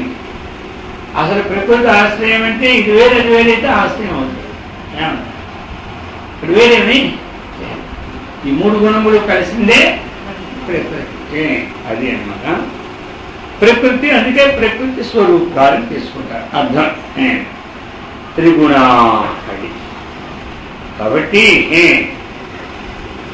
విష్ణు పురాణం కూడా ఓ సురేశ్వరి, నీ శక్తి అన్ని భూతములందు అనుష్యూతమై ఉన్నది. నీ శక్తి సమస్త జీవుల ఎందు అందు నిమిడిపోయే ఉన్నది. అనుష్యూతమై పుష్పమైన దారం ఎలాగ అనుష్యూతమో ఆ విధంగా ఉన్నది. అది శాశ్వతం, గుణాశ్రయం. ఆ అపరశక్తికి నమస్కారం కలదు. అదేమిటి? అది శాశ్వతం. ఏంటి శాశ్వతం? నీ శక్తి. నీ శక్తి అన్ని భూతములందు అనిశ్వతమైంది. అది శాశ్వతమైంది. అయితే ఆ శక్తి శాశ్వతమైంది. అది శాశ్వతం. ఇంకేమిటి? గుణాశ్రయం. గుణములకు ఆశ్రయం. గుణములకు ఆశ్రయం. ఇప్పుడు గుణాలకు ఆశ్రయం ఏమైంది? శక్తి. ఆ పరశక్తిని ఆ అపరశక్తికి నమస్కారం అక్కడ కలదు. తెలియందా? దేవీ పురాణములందు కూడా త్రివిక్రమ, త్రిపథగా, త్రిగుణ అను పదములు పర్యాయ పదములుగా ప్రయోగింపబడుకోవచ్చు. పర్యాయ పదం అంటే త్రివిక్రమన్నా, త్రిపదగమన్నా, త్రిగుణమన్నా ఒకటే అర్థం. అక్కడ 3 పదములచే బలిచక్రవర్తి బద్ధుడయ్యాడు. అంతే కదా? బలిచక్రవర్తి 3 పదాల చేత బద్ధుడయ్యాడు. దాని కోరిందే 3 పదాలు, ఇచ్చిందే 3 పదాలు. వామనావతారం స్వర్గాదులలోని 3 మార్గములు పొందేది. స్వర్గాదులను 3 మార్గములు పొందినది. ఏం పొందింది? వామనావతారంలో స్వర్గాదులలోని 3 మార్గాన్ని పొందింది. ఏం పొందింది అంటే గంగా అనేది ఇచ్చాడు. ఉత్పత్తి, స్థితి, నాశములను 3 గుణములు కలది. సత్వము, రజస్సు, తమస్సుములైనటువంటివి ఈ 3 కూడా మనము త్రిగుణం చెప్తూ ఉన్నాం కదా. అందుచేత ఇక్కడ అర్థం చివరికి ఏమొచ్చినట్టు మనకి త్రిగుణం అనేటప్పుడు త్రిగుణముల యొక్క స్వరూపమే ప్రకృతి. శక్తి అంటే ఏమిటి? త్రిగుణముల యొక్క స్వరూపమే. ప్రకృతి వేరు, గుణములు వేరు కాదు. ప్రకృతి ఒక దగ్గర ఉండి గుణములు ఒక దగ్గర ఉంటే వేరు. ఈ గుణములు కలిగి లేకపోతే ప్రకృతి అనేది ఎక్కడ ఉంది? తమ ప్రధానమైనటువంటి తమోగుణాంశ ప్రధానంగా తీసుకుని దాంతో మిళితమైనటువంటి చైతన్యం వల్ల కదా జగత్తు పుట్టింది. జగత్తు అంటే ఏమిటి? ఆకాశం మొట్టమొదటి పుట్టింది కదా. వేదాంత ప్రకారం మొట్టమొదటి పుట్టింది ఏమిటి? ఆకాశం. మరి ఆకాశం ఎలా పుట్టింది అంటే తమస్సు ప్రధానముగా కూడుకున్నటువంటి చైతన్యాన్ని నుండి ఆకాశం. అప్పుడు పంచభూతాల సృష్టి లేవు కదా, మరి అప్పటికే ఇవి ఉన్నాయి. అర్థమైందా? ఇప్పుడు మనకి అంటే ఇప్పుడు ఆ గుణాలకి ప్రకృతికి వేరేమి కాదు. అది కావాల్సిన పాయింట్. మనకి గుణాలకి ప్రకృతికి వేరే కదా లేదు. ఈ గుణములతో కూడుకున్న దాన్నే ప్రకృతి అనాలి. అంతేగాని ఈ గుణాలకి ఆశ్రయం ప్రకృతి అంటే గుర్తుంది. ఆశ్రయమైనప్పుడు ఆశ్రయమైన వస్తువు వేరుగా ఉండాలి. ఏది ఆశ్రయించిన అది కూడా వేరుగా. మరి ఇక్కడ మనకి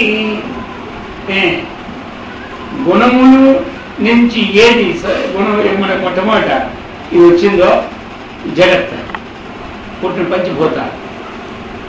ఆ తమ ప్రధానమైన ప్రకృతి నుండి అంటే ఏమిటి? ఆ చైతన్యం నుండి ఈ యొక్క పంచభూతాలు పుట్టాయి. మరి పుట్టే దేని ప్రకృతి అంటారు?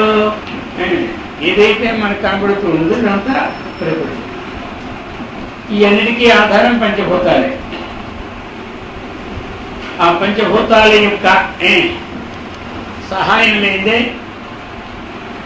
సృష్టిలో ఏ ఒక్కటి కూడా ఉత్పత్తి చేయదు. పంచభూతముల యొక్క సహకార సంపత్తి లేనిది ప్రకృతిలో ఏ చెట్టు కానీ ఏ పుట్ట కానీ ఏ మనిషి కానీ ఎవరూ కూడా ఉత్పత్తి అవ్వడానికి వీలే. అన్నిటికీ పంచభూతముల యొక్క సహాయమే. అది సహాయం ఏంటే కాబట్టి జగత్తుకి ఏమైంది? ఈ యొక్క మన సృష్టికి ఏది ఆ యొక్క పరమాత్మాంశతో కూడుకున్న పంచభూతాలే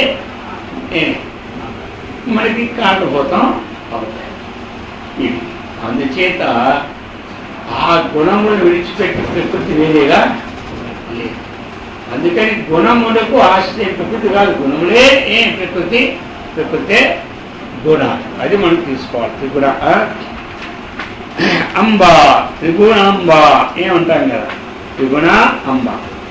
అంబ ఈదృశస్య గుణత్రయస్యాపి మాతా కారణభూత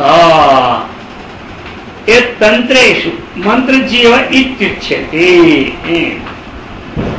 ఇక అంబ అంటే ఏంటి? సకలానికి జనని. దేనికి జనని? ఈ సకల జగత్తుకి జనని.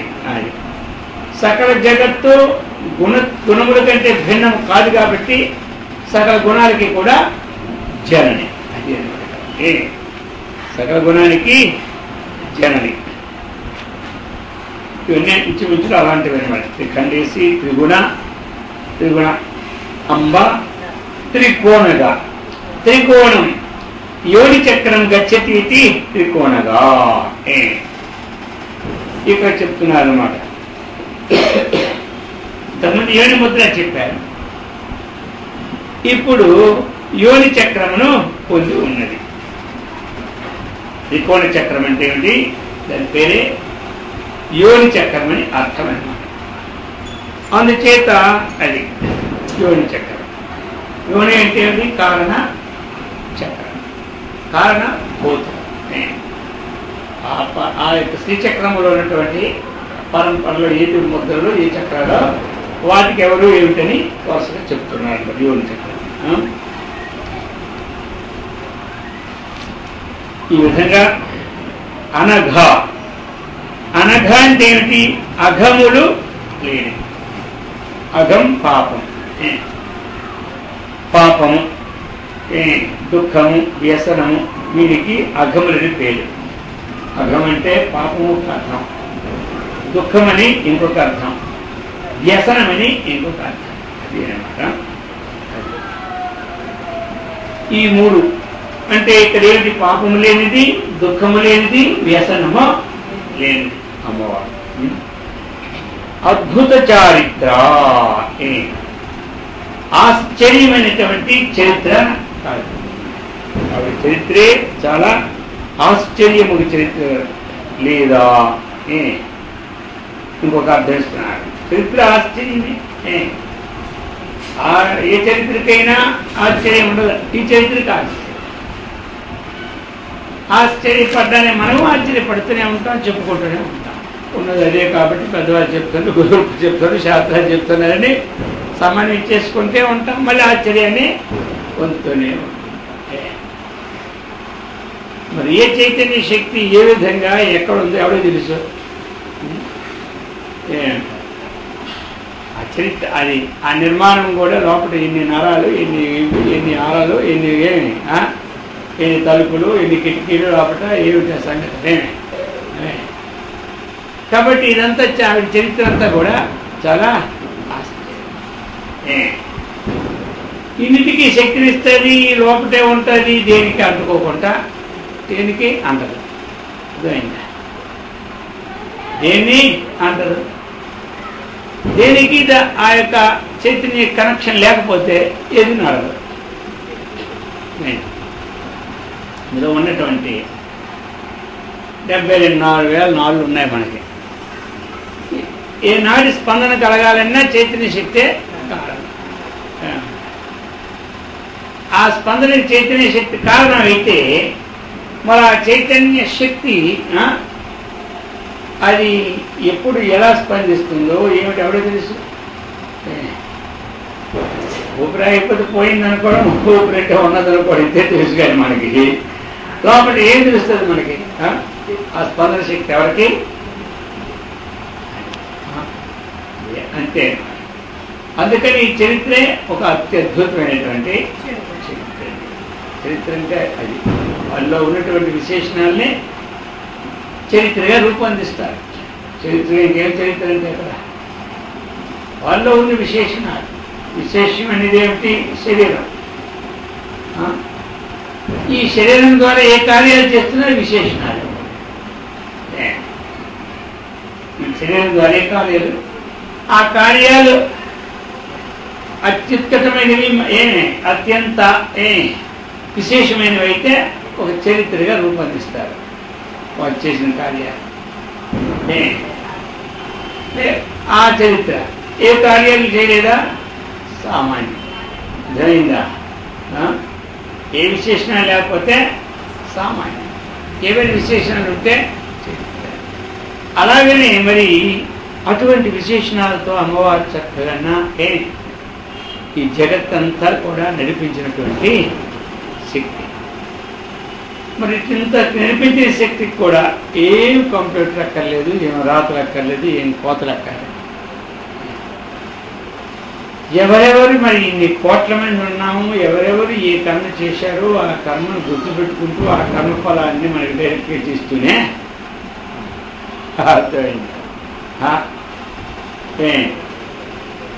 మొత్తం ఒకలా ఎదురా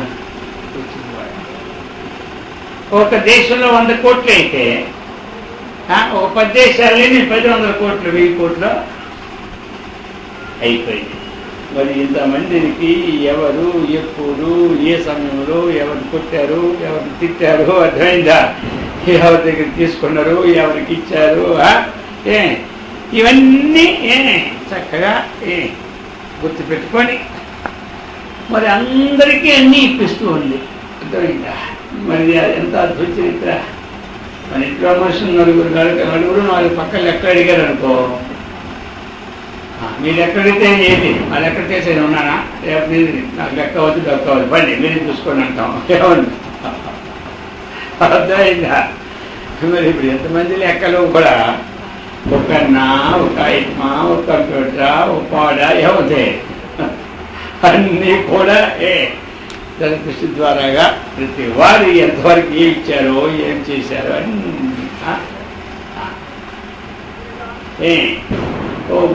మనకి అన్నీ ఎక్కడ గుర్తుంటాయి? అన్నీ గుర్తు మనకి ఏదో ఒకటి గుర్తు ఉంటుంది, అంతేగాని ప్రతిదీ చేత అటువంటి అద్భుతమైనటువంటి చరిత్ర అమ్మగారు.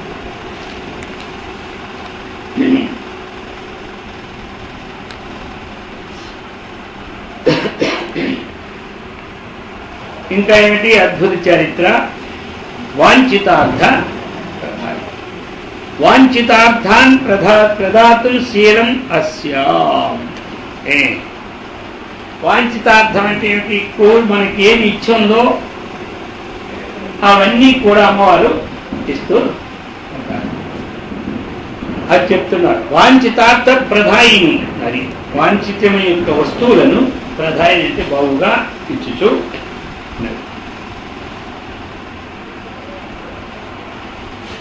అభ్యాసాతిశయజ్ఞాతాం షడద్వాతీతరూపిణీ అవ్యాజ కరుణామూర్తి అజ్ఞానధ్వాంతదీపికాం అభ్యాసాతిశయజ్ఞాతాం షడద్వాతీతరూపిణీ అవ్యాజ కరుణామూర్తి అజ్ఞానధ్వాంతదీపికాం అభ్యాసాతిశయ జ్ఞాత. అంటే ఏంటి? అభ్యాసాతిశయ అంటే అభ్యాసం యొక్క అతిశయాత్తు జ్ఞాత. అభ్యాసం యొక్క అతిశయాత్తు జ్ఞాత అంటే అభ్యాసం యొక్క అతిశయం అంటే అతిశయం అనేది అధికము ఎక్కువ. అత్యధికమైన అభ్యాసం ఏదైతే మనం చేస్తామో ఆ అభ్యాసం ద్వారా మనకు ఆ అమ్మవారి యొక్క నిజస్వరూపం జ్ఞాత తెలియబడుతూ తెలుసుకుంటున్నాడు. జ్ఞాత తెలుసుకుంటున్నాడు కాబట్టి మనం మరి అభ్యాసాన్ని చేయాలి. అర్థమైంది కదా? పునః ఆసుప్తేరామృతే కాలం నయేద్వేదాంత చింతయా. శాస్త్ర పరిషత్కి చెప్తుంది ఆసుప్తే ఆమృతే కాలం. ఆసుప్తే ఆమృతే ఆసుప్తే మనం ఎప్పుడైతే సుప్త అవస్థ నుండి బయటపడ్డాము, సుప్త అవస్థ నుండి బయట పడ్డాము. అలాగని మళ్ళీ మనకి ఏం చెప్పారు? ఆమృతే కాలం. ఇది దుర్జనము జరుగుతాయి రెండు. ప్రతిదినము మనం తెల్లవారు లేవడం, మళ్ళీ సాయంకాలం ఏమవుతుంది? రాత్రి. అందుచేత రోజు ఈ శుక్తకాలమును మృతకాలము ఈ రెండు సంభవిస్తున్నాయి. మనం రాత్రి మర్చిపోతున్నాం అంటే ఏమిటి? మృతిలో ఉంటున్నాం. శరీరము మృతత్వం పొందుతుంది. ఎందుకు? అంతఃకరణం అమృతత్వంతో సంబంధం పడుతుంది. అంతఃకరణం అమృతత్వంతో సంబంధం పడితే శరీరానికి మృతత్వం అన్నమాట. అందుచేత ఆ సుప్తే, ఆ సుప్తి నుండి అమృతే కాలం అంతవరకు కూడా అది ఒకటి అర్థం. రెండవది ఏంటి? ఇక్కడ మనకి దీనికి అర్థం ఇంత తీసుకున్నాం. ప్రతిదినము లేచి నుండి పరుండి వరకు, పరుండి వరకు ఎంతవరకు మనము అంటే బ్రతికినంత కాలం. ఈ బ్రతికినంత కాలం ఏం చేయాలంటే పునఃపునః వేదాంతం చింతయే. మాటి మాటికి కూడా ప్రతిదినము మాటి మాటికి వేదాంత విచారణ చేయాలి. ఇది అభ్యాసం. వేదాంత విచారణ మాటి మాటికి చేసుకోవాలి. మాటి మాటికి చేసుకోవాలి. ఇప్పుడు విచారణ కూడా ఎలాగే మనకి ఒక జపము ధ్యానంతో సమానం అయిపోవాలి. జపం చేస్తాం ఒక అరగంట, అయిపోయాయి. ఇంకేముంది జపాలు సజ్జలు పడేను. ఇక పారాయణ చేస్తాం ఒక గంట, అయిపోయింది. పారాయణ పుస్తకం సజ్జలు పెట్టించుకోవడం పోయిందా. ఇక విచారణ చేస్తాం ఒక గంట, విచారణ అయిపోయి ఇవన్నీ తీస్తాయి. పట్టాలు అవుట్ పడేను, అయిపోయింది.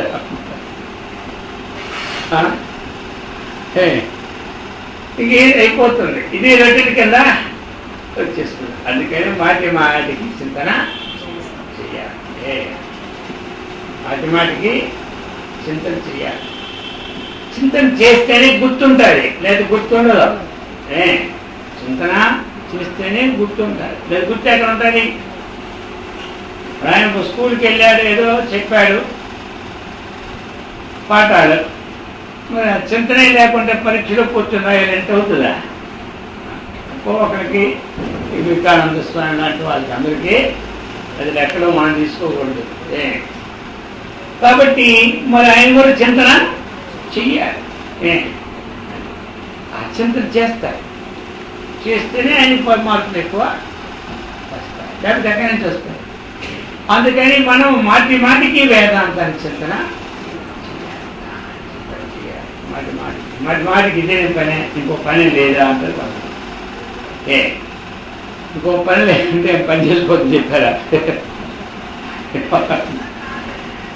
పని మనకు అంటే ఏం కాదు చింతనకి. చింతనకి పని ఏమి చింతనలో ఉన్న సారాన్ని మనం తీసుకొని మనకి చాలు. పుస్తకం చదివినప్పుడు చింతన చేస్తాము, సారాన్ని తీసుకుంటే అయిపోయింది కదా. ఆ సారాన్ని మనం ఎలాగలేదా హరే కృష్ణ ఏదో అనుకుంటూనే ఉంటుంటాం, ఏదో పాట పాడుకుంటూనే ఉంటుంటాం, ఏదో ఒకటి వింటూనే వింటుంటే ఏదో వినిపిస్తూనే ఉంటుంటాం. అదే మనం ఈ వేదాంతాన్ని చక్కగా తీసుకుంటే వేదాంతాన్ని చక్కగా తీసుకుంటే అదేమవుతుంది? అంతఃకరణానికి పడుతుంది అన్నమాట చింతన. అంతఃకరణాన్ని చక్కగా పడుతుంది. మాటి మాటికి చేయాలి. పునఃపునః అనుశీలనం అభ్యాస. మాటి మాటికి శీలించలే కదా అభ్యాసం. ఎప్పుడో సంవత్సరానికి ఒకసారి శీలిస్తే అభ్యాసం అవుతుంది. ఈ సంవత్సరం ఇప్పుడు ప్రారంభించిన మళ్ళీ సంవత్సరం నాడే ఆ పని ముట్టుకుంటే ఇంకేది అభ్యాసం. అందుకే పునరనుశీలనం, పునఃపునః అనుశీలనం. ఏమైంది? అభ్యాసం. అందుకు అభ్యాసం అనేది ఉండాలి చెప్తున్నారన్నమాట. దానికి ఏమవుతుంది మనకి? బ్రహ్మ ఆత్మ ఐక్యానుసంధానం మాటి మాటికి చేయవలసి సిద్ధిస్తూ ఉంది. వేదాంత వాక్యాన్ని మాటి మాటికి విచారణ చేస్తే మనకేమర్థమవుతుంది? జీవ బ్రహ్మముల యొక్క ఐక్యానుసంధానం నందు తత్పరత కలుగుతాయి. అది తత్పరత కలిగితే ఏమి లాభం? భేద బుద్ధి బాగుంది. దాంట్లో తత్పతి కలిగితే లాభం ఏమంటే భేద బుద్ధి. ఏ భేద బుద్ధి? జీవుడు వేరు దేవుడు వేరు, భేద బుద్ధి పోతాడు. ఎంతవరకు భేద బుద్ధి పోలేదో అంతవరకు మన కర్తవ్య కర్మ చెయ్యాలి. ఎప్పుడు ఎంతవరకు భేద బుద్ధి పోలేదో అంతవరకు మన కర్తవ్య కర్మ చేయవలసి. ఎప్పుడు అభేద జ్ఞానం కలిగిందో ఇక కర్మ ఒక నియతి దాటినా సరే దోషమేమి లేదు. నీతిని దాటడం, ఏ కర్మ ఏ సమయంలో చేయాలో కర్తవ్య కర్మ ఆ సమయంలో ఆ పని. ఒకవేళ ఆ సమయంలో ఆ పని పోయినా ఆ నీతి దాటిన దోషమేమి లేదు. ఆ నీతి దాటిపోయిన దోషమేమి లేదు.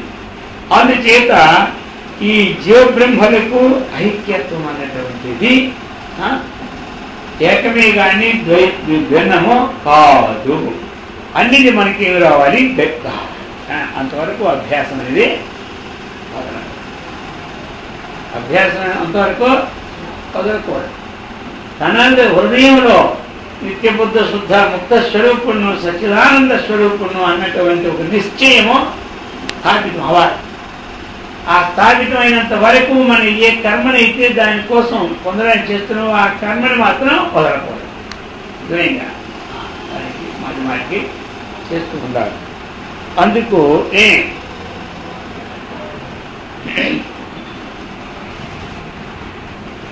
ఇట్టి ఐక్యానుసంధానించే తెలియబడినది వేదమునందు శ్రవణాదులు అనేక పర్యాయములు చేయవలని విధించుడిచే ఆవృత్తిగా అనుసంధానాలను చేయవలనని సిద్ధించినది. వ్యాసుల వారి సూత్రము కపిల సూత్రము కూడా శ్రవణాదులు అనేక పర్యాయములు చేయవలనని బోధించుడిచే శ్రవణాదులను ఆవృత్తిగా చేయవలనని సిద్ధించినది అని తెలుపుతున్నది. కాబట్టి దానికి అభ్యాసాతిశయమని పేరు. బ్రహ్మాండ పురాణమునందు కేవల ధ్యానం గోచరించినది అది. బ్రహ్మాండ పురాణం ఏమన్నారు? కేవల ధ్యానం చేతనే గోచరిస్తుంది. కాబట్టి జ్ఞానమే శరీరముగాను ఆత్మగాను కలది, హృదయమందలి దహరాకాశ నివాసముగా కలది, జీవేశ్వరైక్యమును చిరకాలనుష్ఠానించుగా చేసినచో తెలియచున్నాడు చెప్తున్నారు. ఇక్కడేమిటి? జ్ఞానమే శరీరముగాను ఆత్మగాను కలదు. హృదయమందలి దహరాకాశము నివాసము కలదు. జ్ఞానం అనేది శరీరంగాను అవుతుంది, ఆత్మగాను అవుతుంది, హృదయం దహరాకాశం అనేది కూడా ఉంటుంది. కాబట్టి జీవేశ్వరైక్యము ఏం చేయాలి? చిరకాలానుష్ఠానము ఎచ్చుగా చేసినచో తెలియచున్నది అని చెప్పాడు. అర్థమైంది కదా? ఇక్కడ ఏం చెప్పాడు? చిరకాల అనుష్ఠానము ఈ వేదాంత విచారణ అనేది వదలకూడదన్నారు. అది చిరకాల దాన్ని ఎలా చేయాలి మరి? అందుకే పతంజలి గారు సత్తు దీర్ఘకాల నైరంతర్య సత్కార ఆశయంతో దృఢభూమి అన్నారు. మనం చేసిన సాధన దీర్ఘకాలం చేయాలి. శరీర పతన పర్యంతము అది వదలకూడదు. సాధన అన్నటువంటిది ఇది మనకి దేనికి సంబంధము? తన స్వరూపానికి సంబంధం. ఇక్కడ సాధన అనేది ఏమిటి? కొంతకాలం అయిపోయింది, ఒక 50-60 ఏళ్ళు అయిపోయినాయి, చక్కగా అన్నీ చేస్తూనే ఉన్నారు. పూజలు పునస్కారాలు దానికి సంబంధమైనటువంటి అన్నీ చేస్తున్నారు. ఇప్పుడు మరి ఏమైంది? ఇప్పుడు మనకి వయసు పెద్దదైపోయింది. మన తినే పల్లెమే తోముకోవడానికి చికాకుల్లో ఉంటే ఇక దేవుడి దగ్గర పూజ వచ్చిన ఎప్పుడు చూడండి. అర్థమైందా? మనం ఏది తింటామో ఆ పల్లెన్ని తోముకోవడమే మనకి ఇప్పుడు వయసుని బట్టి కష్టమైంది. ఇక దేవుడి దగ్గర సామాన్లన్నీ తోముకోవడమే, దేవుడి దగ్గర పుష్పాలను తీసుకునే టైం ఉంటుందా? టైం ఉంటుంది కానీ ఎలా చేయాలి? సహకరిస్తుందా? మరి అప్పుడు ఏం చేయాలి? మరి మనం బ్రహ్మదృష్టిని పెట్టాలి. అర్థమైందా? అప్పుడు మనకి ఆత్మదృష్టి అనేది పెడితే మనము ఇవన్నీ చేస్తే ఏ ఫలితం అయితే వస్తుందో ఆ దృష్టి గలవాడికి ఆ ఫలితము వస్తుంది. ఇక ఆ ఫలితాన్ని ఇంకో తర్వాత తీసుకో, ముందు తీసుకొని మనకి పాస్ అయిపోయి ఆ ఫలితం ఏమవుతుంది, పాస్ అయిపోయి ఉంటుంది. ఇక పాస్ అయిపోయిన తర్వాత మనం ఆ ఫలితం ఇంకేంటి ముందు కష్టపోయిన అవసరం లేదు. గవర్నమెంట్ పాస్ చేసింది, ఏది పాస్ చేసిందో ఆ రీతిలో మనం ఇంతకుముందు నుంచే ఉన్నాము. ఇప్పుడు మనకేంటి అవసరం అర్థమైందా? ఫలాని వారికి ఇవ్వకూడదని పాస్ చేసింది, ఆ రీతిలో మనం ఉన్నాం. ఇప్పుడు మనకి అవసరం ఉంటుందో లేదా? అర్థమైందా? అందుచేత ఆ ప్రకారముగా మనకి చెప్తున్నాను. అభ్యాసాతి జ్ఞానం, అభ్యాసం చేయాలి. అభ్యాసాన్ని ఎవరో విడిచిపెట్టకూడదు. ఇక్కడ ఏం అభ్యాసం ఏమిటి? ఒక జపం చేయడం అభ్యాసమే, ఒక ధ్యానం చేయడం అభ్యాసమే, ఒక పూజ చేయడము అభ్యాసమే. కానీ ఈ ఎందుకంటే ఏమిటంటే సత్సంగం అనేది ఇంకా గొప్ప. ఆత్మజ్ఞానానికి హేతువు సత్సంగం. ఈ సత్సంగానికి మనం వెళ్ళాలి అనేటువంటి అభ్యాసం కూడా చేసుకోవాలి. అర్థమైందా? దీనికి మనం వెళ్ళాలనే అభ్యాసం చేసుకోవాలి. ఎట్లా మరి మొట్టమొదటి కష్టం అభ్యాసం. తరువాత పని చేయకపోతే ఇంద్రియాలు ఏదో ఆ పూట తిరిగి తిన్నట్టు ఉంటాయి అన్నమాట. రోజు మనం పని చేసుకుంటే మన రోజు ఒకరితో మాట్లాడతాం అనుకోండి, అభ్యాసం అయిపోయింది. ఓ రోజు మాట్లాడితే ఎలా ఉంటుంది మనకి? అర్థమైందా? అది ఏం తిన్నట్టే ఉండదు. అర్థమైందా? వాళ్ళతో మాట్లాడకపోతే వీళ్ళకేమో తిన్నట్టు వచ్చింది కూడా.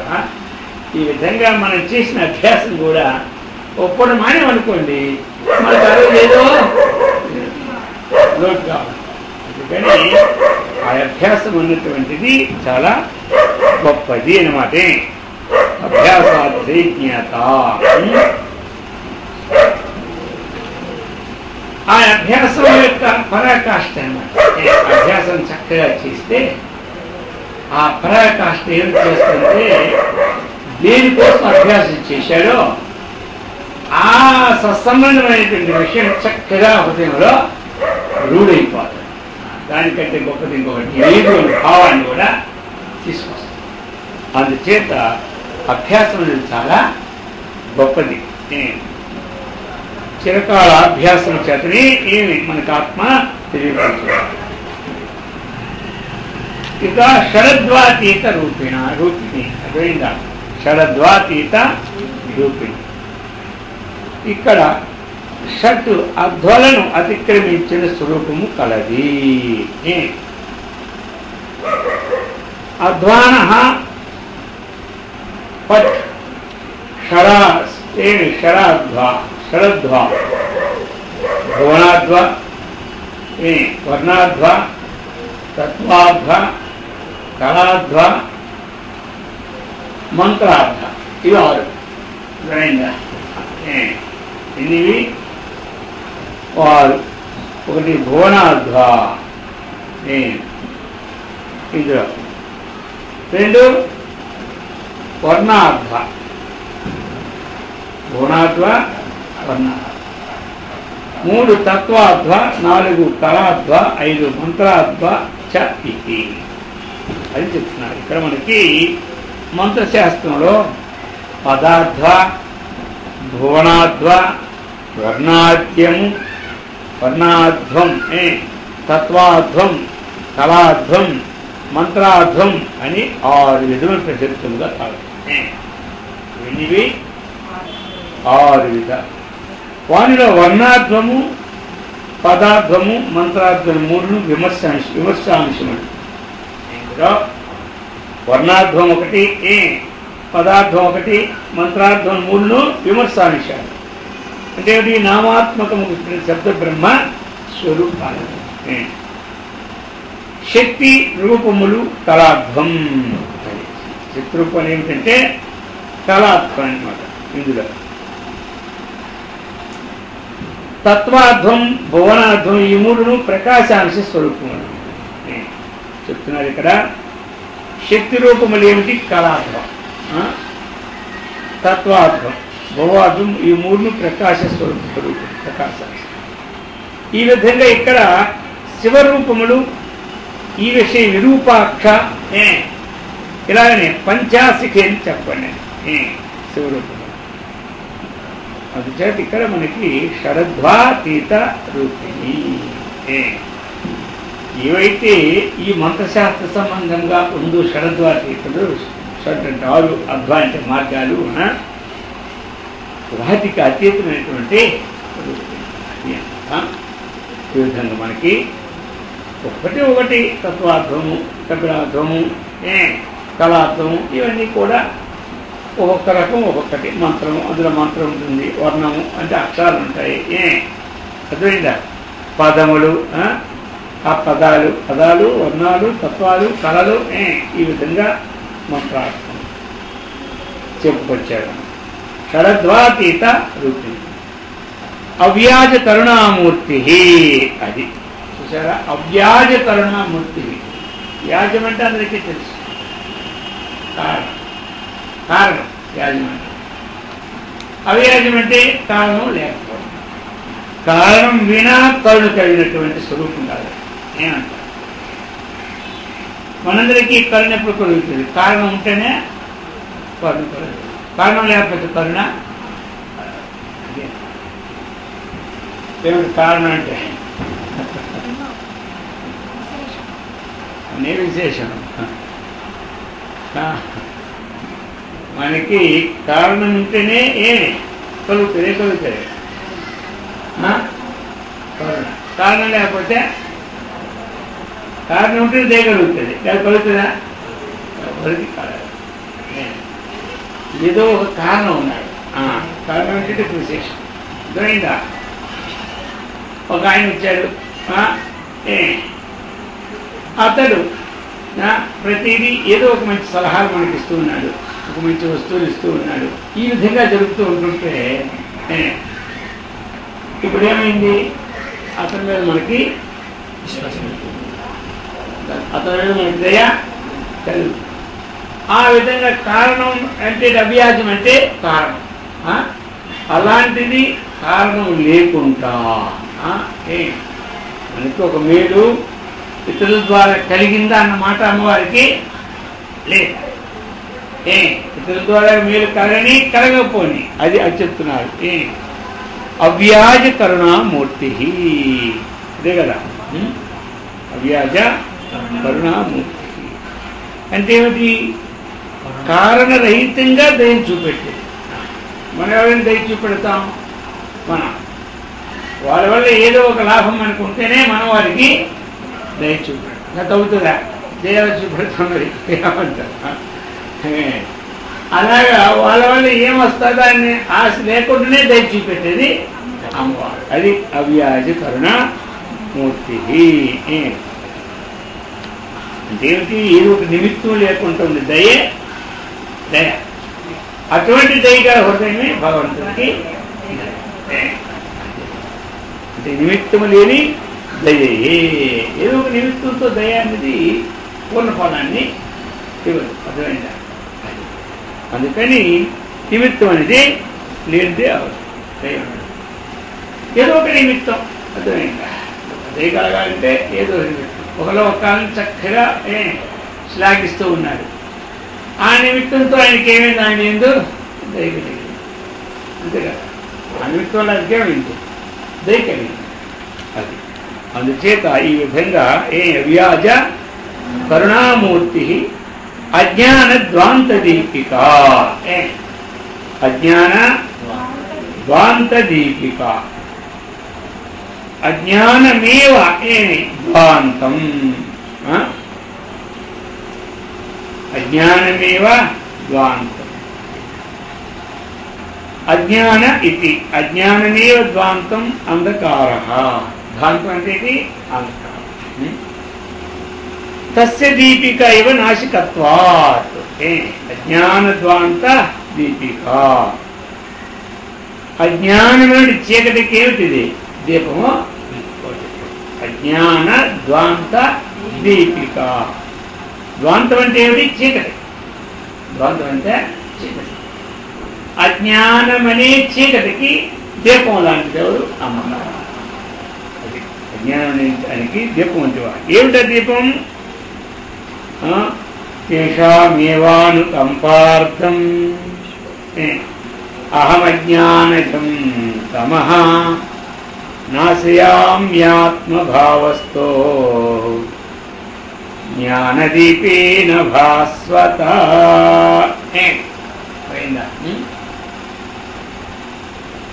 జ్ఞానదీపేన భాస్వత కదా మనకు చెప్పింది. ఏమి దీపిక అంటే ఏమిటి? జ్ఞానదీపం.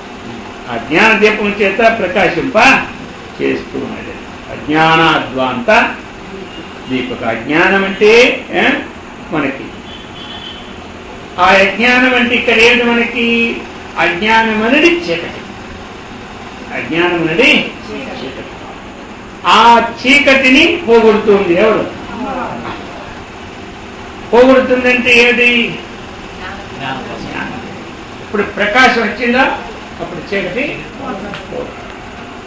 ఆ విధంగా ఆ జ్ఞానం అనేది బుద్ధిలో ఉదయిస్తే, ఆ జ్ఞానం అనేది బుద్ధిలో ఉదయిస్తే అప్పుడు అనాత్మభావాలు మనకి అజ్ఞాన ద్వాంత దీపిక. అజ్ఞానాన్ని ప్రకాశింపచేసినటువంటిది అమ్మగారు. మరి ప్రకాశం ఎక్కడ పడుతుంది? బుద్ధిలో. అంతే కదా. ప్రకాశం ఎప్పుడు ఏది గ్రహిస్తుంది అంటే అంతఃకరణమే గ్రహిస్తారు. అంతఃకరణమే గ్రహిస్తారు.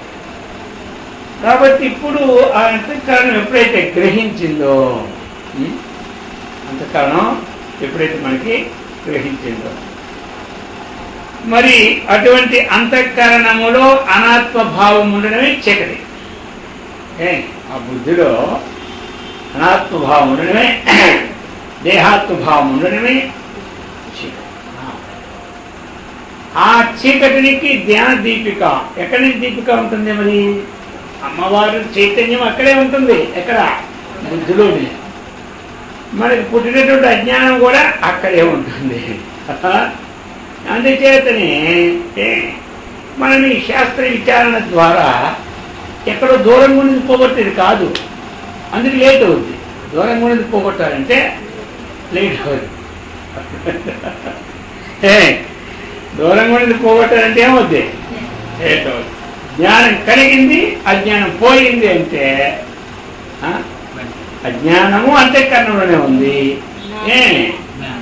అక్కడ జ్ఞానము చిత్తశక్తి అంతఃకరణలో ఉంది. జ్ఞానికి ఆ జ్ఞాన సాధన కరణం ఏమిటంటే బుద్ధి. జ్ఞాన కరణం, జ్ఞానానికి కరణం అది.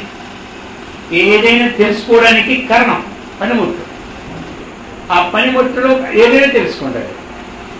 దానికి ఇదేది కాదు, అన్నీ తెలుసుకుంటారు. ఎందుకు దాన్ని తెలుసుకోండి ఉందా?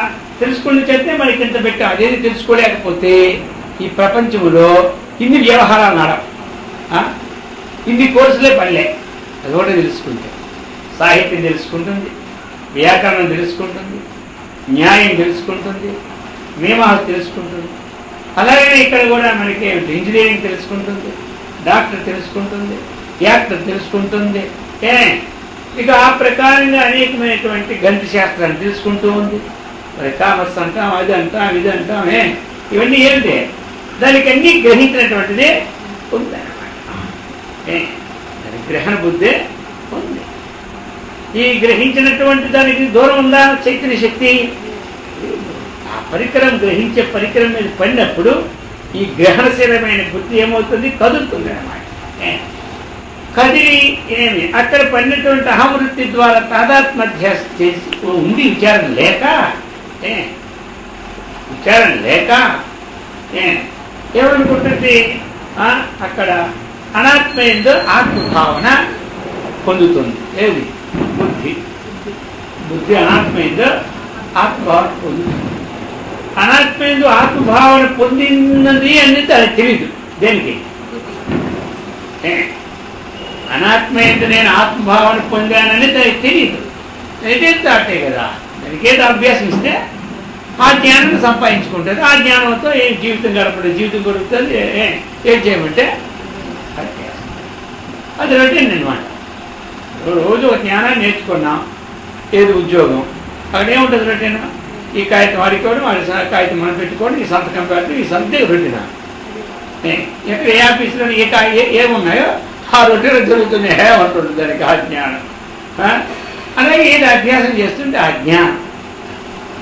అలాగే అక్కడ అందుకే సర్వ వ్యవహార హేతు బుద్ధి అన్నాడు. ఏ వ్యవహారానికి కారణం అదే అనమాట.